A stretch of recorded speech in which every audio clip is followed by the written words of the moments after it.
Assalamualaikum warahmatullahi wabarakatuh. Innal hamdalillah nahmaduhu wa nasta'inuhu wa nastaghfiruh wa na'udzu billahi min syururi anfusina wa min sayyiati a'malina. May yahdihillahu fala mudhillalah wa may yudlil fala hadiyalah. Asyhadu an la ilaha illallah wahdahu la syarikalah wa asyhadu anna Muhammadan abduhu wa rasuluh. Allahumma salli wa sallim wa barik ala nabiyyina Muhammadin wa ala alihi wa sahbihi ajma'in, amma ba'd. Kita lanjutkan kajian kita. Kita sampai pada bab ke-6 dari Kitabut Taubah, yaitu babu ghairatillahi ta'ala wa tahrimil fawahish. Bab tentang kecemburuan Allah, wa tahrimil fawahish, dan tentang pengharaman perbuatan-perbuatan yang keji. Jadi fahisyah itu kayak zina dan yang seumpama. Baik, untuk lebih jelasnya kita lihat hadisnya. Hadis 1755. Hadits Abdullah bin Mas'udin radhiyallahu an.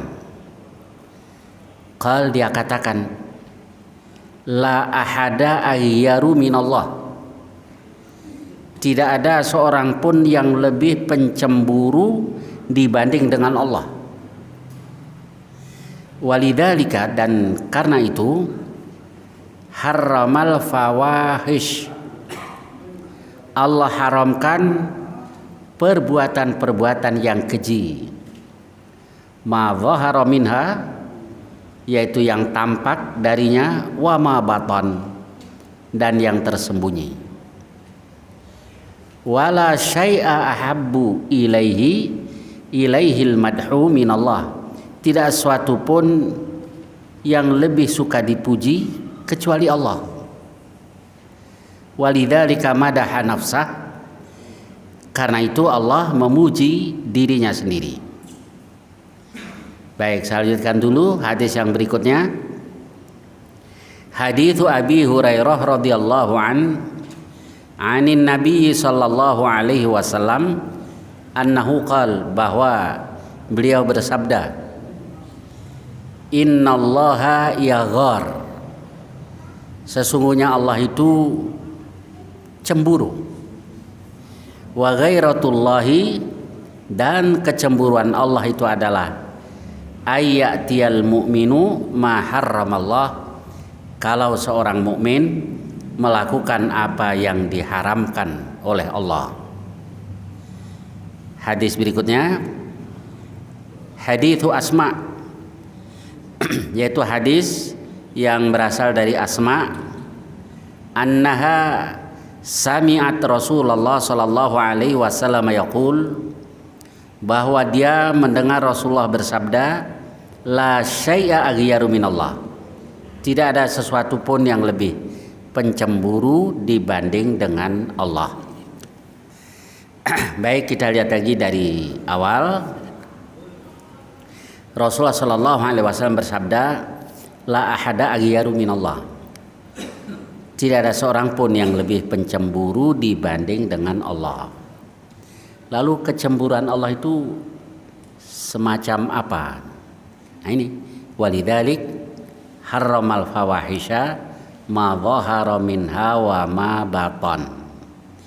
Karena itu Allah haramkan perbuatan yang keji, baik yang tampak, yang dilakukan terang-terangan, wa ma batan, yang sembunyi-sembunyi.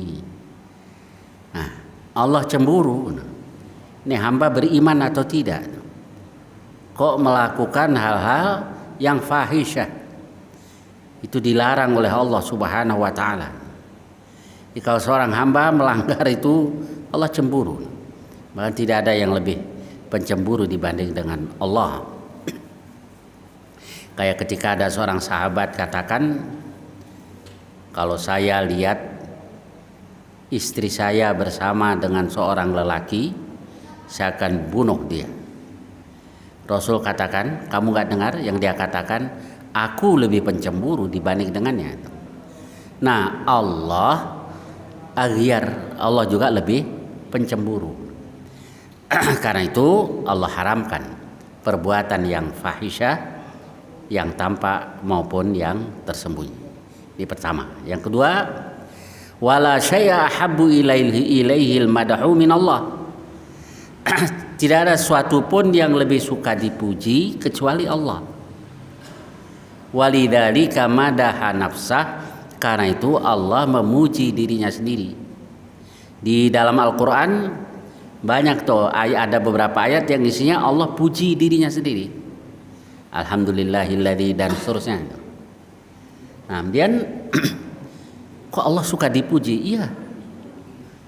Allah itu suka dipuji karena yang berhak dipuji itu hanya Allah. Kayak salah satu nama Allah itu adalah Al-Mutakabbir. Mutakabbir,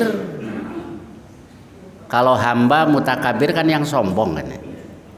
Ini kalau hamba, mutakabbir sombong. Nah, ini kalau Buya Hamka mengartikannya yang berhak sombong gitu. Jadi kalau Allah mutakabbir memang Allah yang maha besar. Jadi karena itu kalau ada yang sombong Allah murka.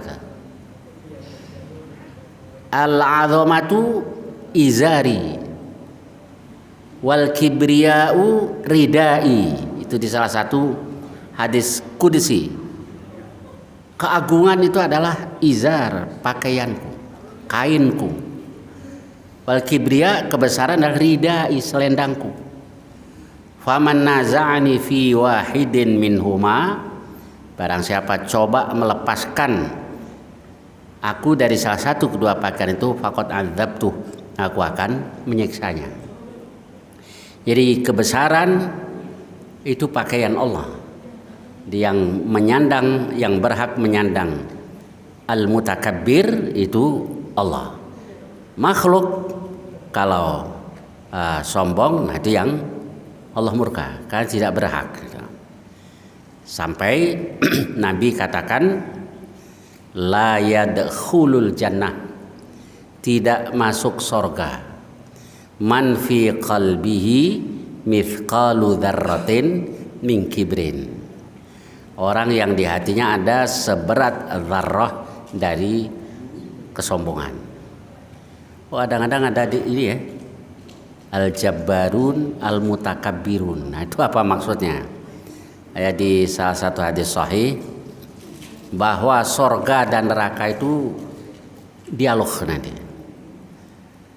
Neraka katakan fiya al-jabbarun wal mutakabbirun. Yang ada di dalamku ini adalah al-jabbarun. Al-mutakabbirun orang-orang yang sombong. Al-jabbarun ada yang mengartikan bengis. Kalau sombong, kalau bengis pasti sombong. Fiya al-jabbarun wal mutakabbirun. Tapi ada juga sementara ulama yang mengartikan kalau al-mutakabbirun itu orang-orang yang sombong dengan kebaikan. Merasa paling pinter, itu takabur. Merasa paling kaya, merasa paling baik, pokoknya yang positif-positif. Takabur. Kalau jabbar, sombong dengan keburukan. Karena ada orang menyombongkan keburukan kan. Ya, lo baru minum segitu, udah teler. Ini abah masih muda dulu, sekerat bertiga, nggak ada yang mabok. Jadi apa keburukan di masa jahiliyah dibanggakan. Jadi kalau orang beriman itu ingat masa lalunya di saat jahiliyah itu, dia menyesal, bukan malah membanggakan. Jadi kalau masih membanggakan berarti belum tobat. Orang kalau tobat dia nyesel. Terus yang baru sudah kita bahas, salah satu syarat taubat adalah wa ayyandama ala fi'liha, Dia menyesal karena melakukannya. Biasanya orang menceritakan masa lalu yang kelam itu dengan bangga. Saya ngelihat itu sekali aja. Ada orang, waktu saya tinggal di Joglo dulu. Orang datang, Ustaz, saya muridnya kiai ini. Loh, ente pernah nyantri ke sana? Dia nunduk. Enggak, Ustaz. Saya belajar di penjara. Tuh, dia malu. Dia nunduk, dia nyesel. Kan jarang yang kayak begini. Nih berapa tahun di penjara dulu. Sombong. Jadi ada orang yang sombong dengan keburukan. Nah, ini Al-Jabbar, merasa paling jahat. Ini yang negatif dibanggakan. Jabar. Sementara ulama ada yang mengartikan begitu. Jadi fiya al-jabbarun wal mutakabbirun, yang ada di dalamku, di dalam neraka, orang-orang yang jabar, yang bengis atau yang sombong dengan keburukan tadi, wal mutakabbirun, dan orang yang sombong, yakni sombong dengan kebaikan. Nah, sekarang Allah. Kenapa Allah suka dipuji? Karena yang berhak dipuji itu Allah. Kayak alhamdulillahi rabbil alamin. Segala puji, kok diartikan segala ya? Mana kata segalanya? Itu alnya tadi itu. Alhamdu. Kalau dalam bahasa Inggris partikel gitu kali ya. The di situ, al itu sama dengan the. Itu diantara maknanya kalau dalam bahasa Arab kadang-kadang dalam mengandung makna istighraq. Istighraq itu mencakup keseluruhan. Jadi kalau dikatakan alhamdu, semua, segala puji lillah. Dan al-insan, kadang-kadang di Quran ada kata-kata al-insan, maksudnya semuanya al-insan, the mankind, semuanya masuk ke situ. Ini namanya alnya untuk istighraq. Nah, di alhamdu itu para ulama mengartikannya segala puji, karena alnya itu mengandung makna istighraq tadi. Segala puji lillah, milik Allah. Lalu dibahas panjang lebar oleh para ulama. Pujian itu ada kalanya pujian Allah buat Allah sendiri, buat diri Allah. Kayak di Quran tuh banyak ayat-ayat yang isinya pujian Allah untuk Allah. Lalu pujian Allah untuk hamba. Allah juga kadang-kadang memuji hambanya. Jadi misalnya Rasulullah SAW dipuji, innaka la'ala khuluqin azim. Sungguhnya engkau ini berada pada akhlak yang agung. Itu pujian Allah buat Rasul. Atau kalau Allah menyebut Rasulullah atau lainnya dengan kata hamba kami dan seterusnya, itu mengandung makna pujian.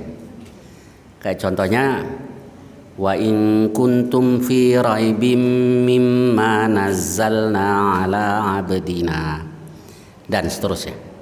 Dan jika kamu di dalam keraguan terhadap apa yang kami turunkan kepada hamba kami.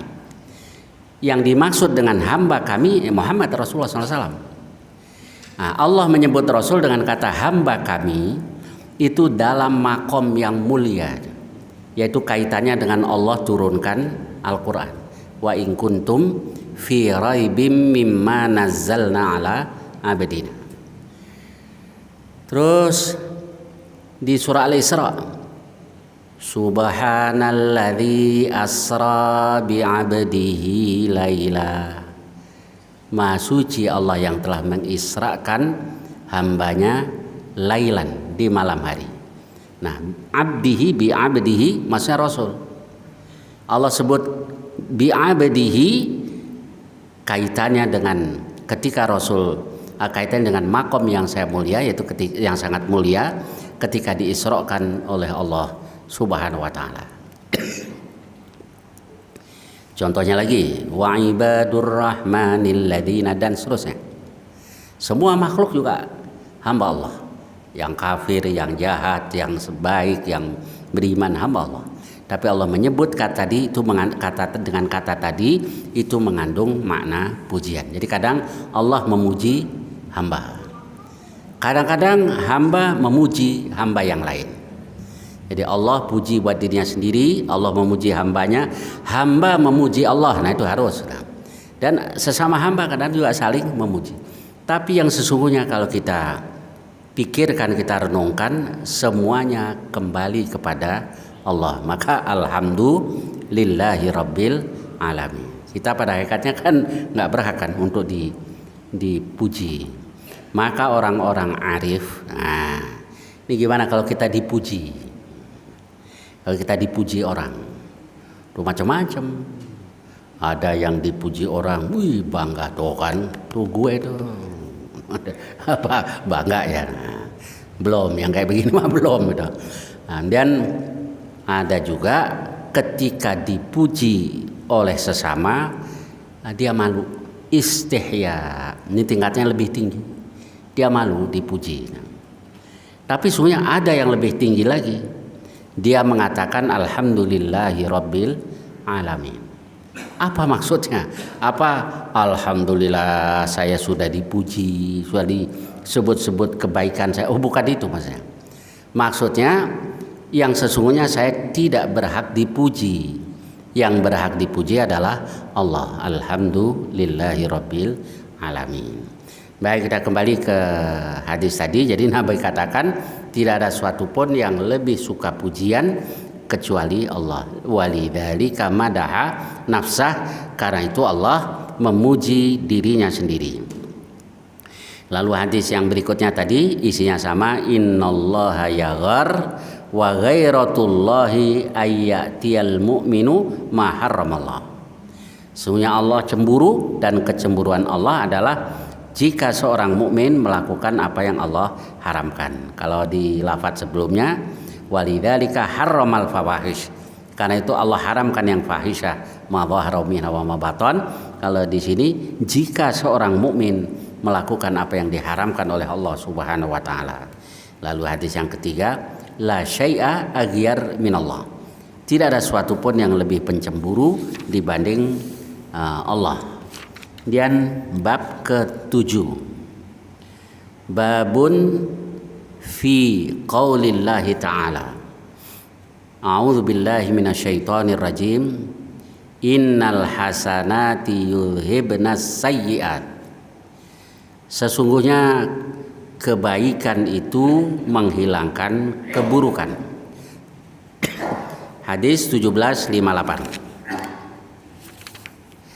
Hadits Abdullah bin Mas'udin radhiyallahu an. Anna rajulan asaba min imra'atin qublatan. Bahwa ada seorang lelaki mencium seorang perempuan. Fa'atan nabiyya sallallahu alaihi wasallam. Lalu dia datangi Nabi sallallahu alaihi wasallam. Fa akhbarah. Lalu dia beritahukan hal itu kepada Nabi. Fa anzalallah. Lalu Allah turunkan ayatnya, A'udzu billahi minasyaitonir rajim wa aqimis shalah, dan tegakkan salat tarafayin nahar, di kedua tepi siang. Tarafayin nahar itu para ulama mengartikan dua tepi siang, subuh satu. Yang kedua ya zuhur dan asar. Kemudian wazulafam minal lail, di awal dari malam. Itu kapan? Ya maghrib dan isya. Jadi sebetulnya satu ayat ini saja kalau menurut tafsiran para ulama sudah cukup untuk membuktikan bahwa sholat yang diwajibkan itu 5 waktu. Yang mengatakan 3 itu kan Syiah 3. Terus nggak tahu nabinya siapa Syiah itu. Karena Rasulullah nanti yang menjelaskan apa yang wajib buatku ya Rasul. Khamsu salawatin fil yaumi wal laila. 5 sholat dalam sehari semalam itu hadis. Nah sebenarnya ayat ini saja juga sudah cukup tuh. Tarafayin nahar wa zulafam minal laila. Apalagi ayat-ayat yang lain. kalau digabung-gabung kayak aqimis sholata liduluki syamsi ila ghasaqil laili wa qur'an al-fajr dan seterusnya lah. Nah itu kalau digabung-gabung ya jadinya 5 waktu. Nah kemudian dijelaskan oleh Rasul. Jadi yang tidak mau pakai hadis sahih, nggak tahu umatnya siapa itu. Karena Allah yang suruh mengikuti keterangan Rasul. Wa anzalna ilaika dzikra, dan kami turunkan adz-dzikra yakni Al-Qur'an kepada engkau, litubayyina linnas, agar engkau jelaskan kepada manusia manuzila ilaihim, apa yang diturunkan kepada mereka. Jadi tugas Rasul itu menjelaskan Quran. Nah, bagaimana Rasul jelaskan? Ya bisa dengan af'al, dengan perbuatan beliau. Bisa juga dengan aqwal, dengan sabda-sabda beliau. Nah, tentang sholat 5 waktu tadi jelas betulnya itu apa. Kalau kita lihat di ayat tadi, terutama penjelasan di hadis-hadis tadi, jelas Nabi katakan bahwa yang wajib adalah khamsu sholawat. Jadi kalau Syiah 3 ya, 3. Jadi ingetin nih, saya waktu dagang. Nah, samping saya ini pembantu pedagang tuh janda. Ada orang Dubai. Maksa saya suruh nanyain mau nggak dia jadi istrinya. Nah, saya ini ngerinya model-model nikah mut'ah yang cuma berapa bulan, berapa ini.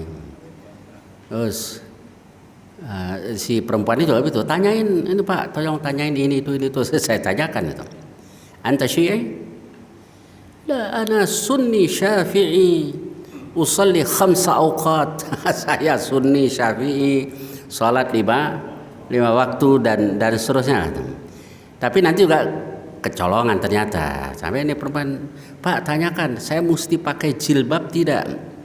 Ada masyarakat, terserah mau pakai jilbab boleh. Ketahuan itu nikahnya mau nikah sementara aja. Kalau jadi istri pasti ingin istrinya jadi perempuan yang soleh. Ini banyak juga ternyata ngaku sunni atau ajaran Syiah yang nikah mut'ah tadi dipakai juga karena sesuai dengan nafsunya. Jadi apa ngakunya sunni ya, diam-diam mau pakai ajaran Syiah yang mananya nikah mut'ah. Baik, kita lanjutkan ini tentang sholat yang 5 waktu. Jadi jelas lah sholat itu 5 waktu. Wa aqimis sholata tarafain nahar wa zulafan minal lail. Innal hasanati yudhibnas sayyi'at. Sesungguhnya kebaikan itu menghilangkan keburukan. Faqala rajul. Lalu orang itu bertanya, "Ya Rasulullah, ali hada?" Ini buat saya ya Rasul. Qal, Nabi bersabda, li jami'i ummati kullihim. Untuk semua umatku. Jadi terus apa ya pelajaran dapat kita ambil? Apa berarti kita ini bebas melakukan kemaksiatan gitu ya? Gampang. Dan sholat juga dosa ya, agak hapus gitu ya. Nah, ini namanya menganggap enteng dosa kayak begini ya. Deh bacain kulhu juga impas ya. 3 kali ada kembaliannya lagi. Jadi karena bukan berarti kita menganggap enteng dosa-dosa, tidak. Tapi manusia biar sudah berhati-hati, namanya manusia kadang-kadang juga melakukan dosa. Nggak ada orang yang bebas dari dosa. Kullu bani Adam khata'. Semua anak cucu Adam ini tukang bikin salah. Wa khairul khata'in at-tawwabun. Dan sebaik-baik orang yang berbuat salah yang bertaubat. Jadi kalau orang yang hati-hati saja bisa terperosok dalam dosa, apalagi yang tidak berhati-hati. Sampai penyair itu katakan kafal mar'unu belan antu'adda ma'ayibuh. Cukuplah seseorang itu dibilang nubelan, pinter, cerdas, baik kalau aibnya bisa dihitung. Jadi kalau di antara kita dosanya bisa dihitung, itu sudah manusia yang paling baik. Nah, karena itu Allah kasih jalan itu. Kalau kita terperosok ke dalam dosa, gimana caranya? berbuat baik. Innal hasanat yudhibnas sayyi'at. Nah, al hasanat di situ, di antara para ulama ada yang mengartikan ya sholat yang 5 waktu itu sendiri. Kayak ada juga yang mengartikan ya semua perbuatan yang baik. Contohnya Imam Nawawi. Beliau katakan tentang hadis tadi, tentang ayat tadi, hadza tasrihun bi annal hasanati tukaffirus sayyi'at. Ini penegasan bahwa perbuatan yang baik bisa menghapus perbuatan yang buruk, dosa-dosa. Kita banyak berbuat baik, tobat, banyak berbuat baik, insya Allah dosa kita diampuni. Wakhtalafu fil muradi bil hasanati huna. Tapi mereka, yakni para ulama, berbeda-beda pendapat tentang makna dari al hasanat. Apa yang dimaksud innal hasanat yudhibnas sayyi'at? Fa naqala Tsa'labi anna aktsaral mufassirin ala annaha as-salawatul khams. Al-Tsa'labi menukil, meriwayatkan bahwa kebanyakan mufasir mengartikan al-hasanat di situ as-salawatul khams, salat yang 5 waktu. Karena kaitannya tadi wa aqimis salat tarafain nahar wa zulafan minal lail. Wa zulafan minal lail. Tapi ada juga kayak Mujahid misalnya, dia katakan huwa qaulul abdi subhanallah walhamdulillah wa la ilaha illallah wallahu akbar. Dan wa yahtamilu annal murad al hasanatu mutlaqan. Jadi bisa, ini mengandung makna bahwa maksudnya ya semua kebaikan. Ya kaitannya tadi memang dengan sholat. Nah, sholat itu termasuk kebaikan yang bisa menghapus dosa-dosa. Kayak Nabi ketika dialog dengan seseorang, bagaimana kalau di depan rumahmu ada sungai yang airnya jernih, airnya deras, lalu kamu mandi di sungai itu sehari 5 kali, apa masih ada kotoran? Demi Allah ya Rasul, tidak ada daki atau kotoran yang tersisa di badan saya. Nah demikian juga as-salawatul khamsu, salat yang 5 waktu. Saya lagi jangan di ini ya, jangan dibolak-balik cara berpikirnya. Soal di Quran, di surah Al-Ankabut Allah juga katakan innas salata tanha anil fahsya'i wal munkar. Itu dia, orang biar sudah berhati-hati juga kadang terjerumus dalam dosa. Nah, Allah kasih solusinya, yaitu banyak berbuat baik atau menjalankan sholat yang 5 waktu. Kemudian di hadis yang di riwayat Muslim, seseorang katakan inni alajtum ra'atan fi aqsal Madinah.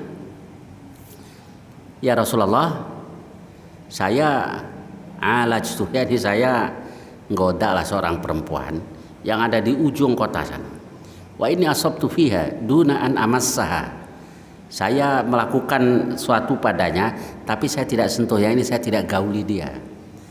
Jadi gampangnya dia bercumbu lah itu. Tapi dia tidak sampai berzina.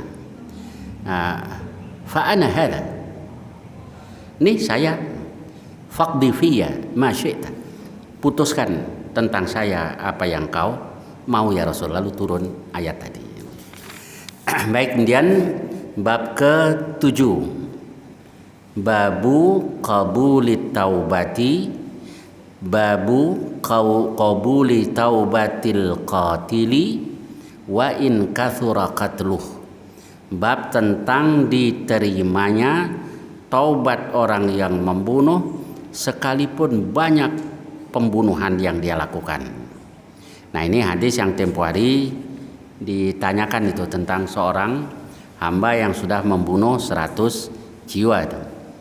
Jadi haditsu Abi Sa'idin radhiyallahu an anin Nabi sallallahu alaihi wasallam qala kana fi Bani Israil, adalah di tengah-tengah Bani Israel, rajulun qatala tis'atan wa tis'ina insanan, orang yang telah membunuh manusia. Tsumma kharaja. Kemudian dia keluar. Yas'al, untuk bertanya. Fa'ata rahiban, lalu dia mendatangi seorang rahib. Fasa'alah, lalu dia bertanya kepadanya. Faqalalah, hal min taubah? Apa dia bisa taubat? Qalala, dia katakan tidak. Faqatalah, lalu rahib itu dibunuhnya sekalian. Ini pelajaran apa ini yang dapat kita ambil? Kalau rahib itu biasanya lebih menonjol ibadahnya, belum tentu ilmunya. Kalau ibadahnya kan masya Allah ya, namanya rahib. Meski Umar ibn Khattab juga pernah melewati seorang rahib, lalu dia katakan, "Ai rahib, labbaika ya Umar." Hei rahib, labbaik wahai Umar. Lalu Umar menangis. Ma yubkika ya Umar, apa yang membuat engkau menangis wahai Umar? Umar katakan, tadzakkartu qaulallah, saya ingat firman Allah, amilatun nasibah. Dia beramal, dia berbuat, tapi capek doang. Kenapa capek? Karena yang dilakukan bukan yang diajarkan Nabi Isa alaihissalam. Tu warahbaniyatani betada'uha. Jadi yang lebih menonjol dia ibadahnya. Jadi nggak cukup kalau menjadi penasehat ibadahnya saja, ilmunya kurang, ya nggak cukup. Dan ibadah kuat, ilmu kurang ya bisa ditipu. Bisa ditipu oleh syaitan. Kayak ada kisah Israiliyat sebetulnya, tapi kadang diceritakan oleh para ulama. Ada rahib yang tergoda, ada rahib yang selamat. Nah, tentang kebenarannya wallahu alam, karena itu kisah Israiliyat. Kisah Israiliyat itu kalau tidak bertentangan dengan Al-Quran dan Sunnah, boleh saja diceritakan. Wahadithu an bani Israil wala haraj. Ceritakan saja tentang dari Bani Israel itu dan tidak ada dosa, asal tidak bertentangan dengan Al-Quran dan Sunnah tentang kebenarannya wallahu alam. Nah, ada rahib ahli ibadah bisa terjerumus dalam dosa, digoda oleh iblis.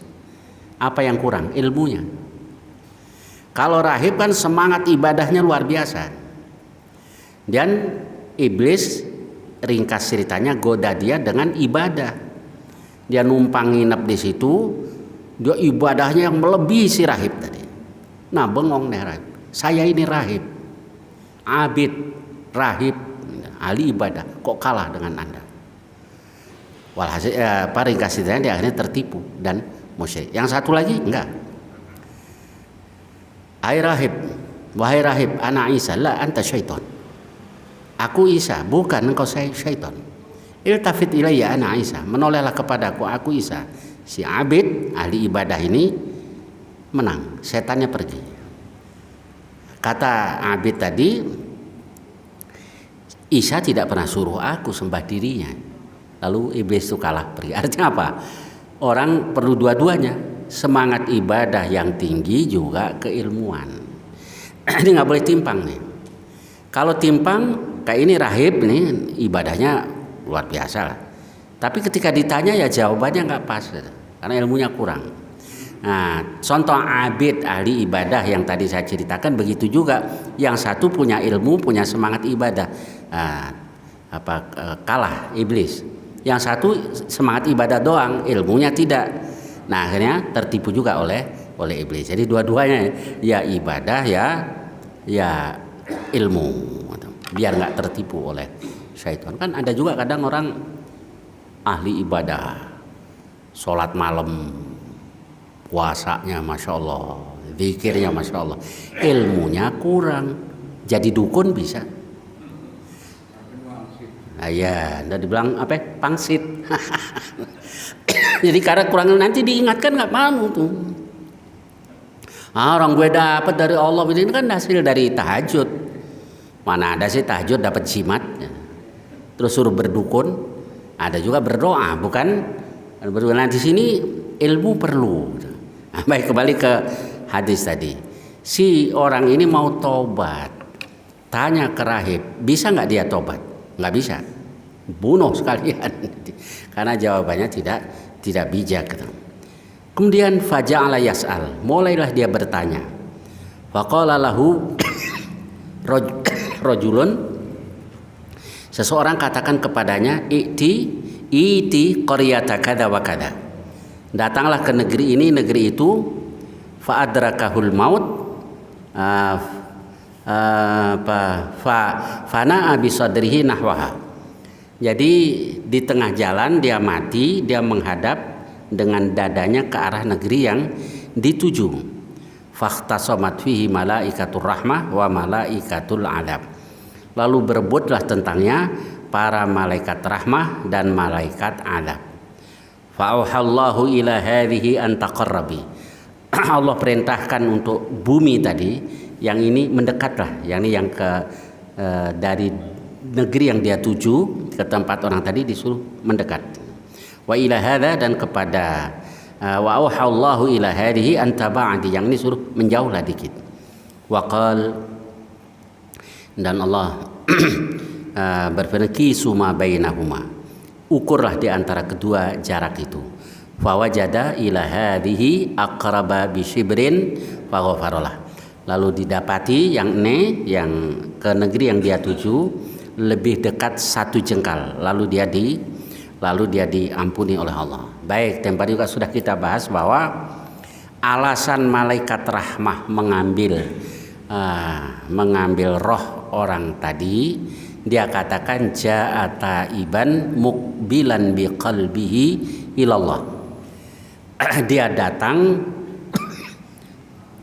menghadap dengan sepenuh hatinya kepada Allah. Nah, itulah taubat yang membuat dia diampuni Allah.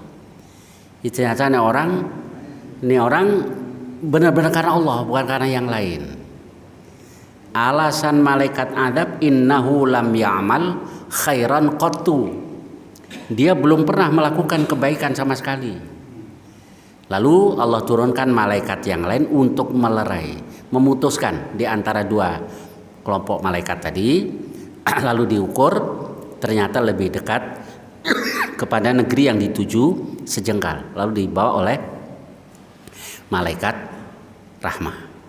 Baik, jadi orang tadi semua sungguh-sungguh, benar-benar pengen taubat. Insya Allah kalau taubat kayak ini diterima oleh Allah. Begitu dia tanya ke seorang alim, apa masih bisa diterima tobatnya? Faman yahulu bainahu wa baina taubah. Siapa yang bisa menghalangi antara dia dengan tobat? Lalu dikasih nasihat. Intolik ila ardi kada wa kada. Coba kamu pergi menuju negeri ini, negeri itu. Fa inna hunaka unasan ya'budun Allah. Di sana ada orang-orang yang beribadah kepada Allah. Fa'budillaha ma'hum, beribadahlah kepada Allah bersama dengan mereka. Apa pelajaran yang dapat kita ambil di sini? Kalau orang benar-benar tobat, dia rela meninggalkan kesenangan duniawinya. Tadi preman yang luar biasa kan, membunuh 100 orang, disuruh meninggalkan negerinya, menuju satu negeri, dia tinggal di satu komunitas yang beribadah kepada Allah. Tapi nanti akan mempengaruhi. Kalau dia tetap di negeri, nggak bisa nanti tobat. Nah, itu kalau orang yang berada di lembah maksiat, lembah hitam lah itu, dan pengen tobat mesti keluar. Fa'budillaha ma'hum. Sebab orang itu saling mempengaruhi. Kayak di pesantren misalnya, itu bukan hanya ilmu dari guru sebetulnya, tapi interaksi sesama santri itu juga membuat dia jadi lebih baik gitu. Orang-orang tua dulu suka kasih nasihat begini, tahu nggak gabah itu kenapa ditumbuk jadi beras, jadi putih? Bukan karena ditumbuk aja. Kalau ditumbuk aja coba gabah tumbuk begini hancur, karena dia gesek-gesekan dengan sesama gabah sama beras, maka dia jadi putih.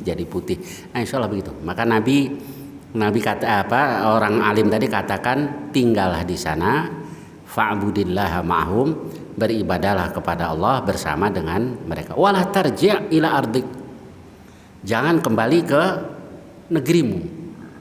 Fa innaha ardusu, karena itu negeri yang tidak baik. Dia taat itu. Dia berangkat, berarti kan sungguh-sungguh kan dia benar-benar pengen dapat ampunan dari Allah Subhanahu wa taala, diterima taubatnya oleh Allah. Baik, saya kira sampai dengan hadis ini. Insyaallah yang akan datang kita lanjutkan hadis berikutnya, itu tentang taubatnya Ka'ab bin Malik. Barangkali ada pertanyaan-pertanyaan tentang hadis-hadis tadi atau lainnya yang saya bisa, silakan. Tafadhol.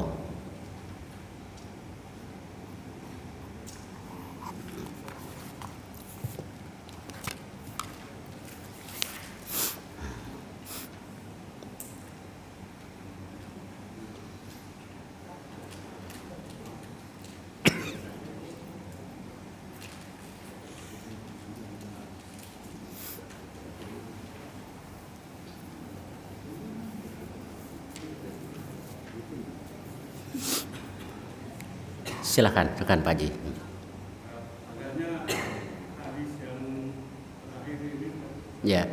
itu bertentangan dengan hadis lain yang mengatakan bahwa sesungguhnya nanti pada hari kiamat kita akan dihisab dan akan ditimbang mana perbuatan yang baik, mana perbuatan yang jahat. Ya. Jadi bagaimana ini? Ya. Ditimbangnya dulu. Betul.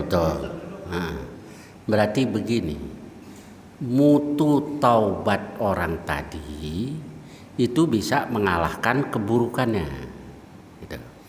Karena innal hasanat yudhibnas sayyi'at tadi. Nah, ini yang tahu Allah, bahwa taubat seseorang itu seperti apa. Kalau taubat yang kayak tadi itu sungguh-sungguh berusaha terus sampai dapat ampunan Allah. Nah, Allah yang Maha tahu. Berarti mutu tobatnya melebihi dosa-dosa yang telah dia lakukan, maka diampuni oleh Allah. Nah, kemudian kan famay ya'mal mithqala dzarratin khairan yarah wa may ya'mal mithqala dzarratin syarran yarah. Ya, nanti di hadis berikutnya insyaallah itu juga dijelaskan bahwa benar semua akan lihat. Innal mu'min apa? Yudnal mu'min mir rabbih. Seorang mukmin itu nanti akan dihampirkan kepada Tuhannya. Fayudha'u lahu min kanafih, diletakkan tirai Allah. Jadi ditutup dengan tirai Allah. Jadi hanya dia dengan Allah. Fayu'arifu bidzunubi, Allah tanyai. Allah buat dia mengakui dosa-dosanya. Ay abdi ata'rifu dzamba kada? Wahai hambaku, engkau melakukan dosa ini, mengakui dosa ini. Bala ya Rabb, ya Allah. Ay abdi fa inni qad satartu halaka fid dunya wa inni aghfiru halakal yaum. Wahai hambaku, aku sudah tutup aibmu ini di dunia dan aku ampuni untukmu hari ini. Nah, apa ini berarti? Catatannya tetap dia lihat, ya roh, dia tetap melihatnya. Nah, itulah yang fasaufa yuhasabu hisaban yasira, akan dihisab dengan hisab yang mudah. Sebab kata Rasul, man nukisha faqad udziba. Kalau ditanya akan diadab itu maksudnya begini, lima taf'alu kada wa lima lam taf'al kada. Jadi kalau Allah nanti bertanya, kenapa engkau lakukan ini? Kenapa kau tidak lakukan itu pertanda dia akan diadab oleh Allah. Tapi yang diampuni Allah tadi ditutup dengan tirai Allah dan dibuat dia mengakui saja. Ata'rifu dzamba kada? Bala ya Rabb, ya Allah. Aku sudah tutup aibmu di dunia dan aku ampuni untukmu hari ini. Tapi tetap melihat kan, yang dilihat catatannya itulah hisabai yasira, fa sawfa yuhasabu hisabai yasira. Wallah, insyaallah itu aja. Silakan. Ya. Yang membunuh 100 orang tadi, apakah di hari kiamat tidak dipertemukan dengan 100 orang yang sudah dibunuh? Kalau sudah diampuni Allah, ya selesai. Dulu para sahabat sebelum masuk Islam juga bunuh banyak orang di zaman jahiliyah. Bahkan anaknya pun ada yang begitu, yang pernah mengubur anaknya. Ya kalau sudah diampuni ya selesai. Ya orang diampuni ya udah selesai diampuni. Nah sebenarnya hadis ini juga yang dijadikan alasan oleh ulama bahwa soal kezaliman sesama hamba itu bagaimana? Ya kalau Allah menghendaki mengampuni ya selesai. Sebab Nabi katakan la tu'addunnal huquq ila ahliya. Hak-hak itu akan dikembalikan kepada pemiliknya ya. Itu salah. Tapi kalau Allah mengampuni ya selesai kan. Baik, saya kira sampai sini. Mudah-mudahan banyak manfaatnya. Wallahu muwaffiq. Assalamualaikum warahmatullahi wabarakatuh.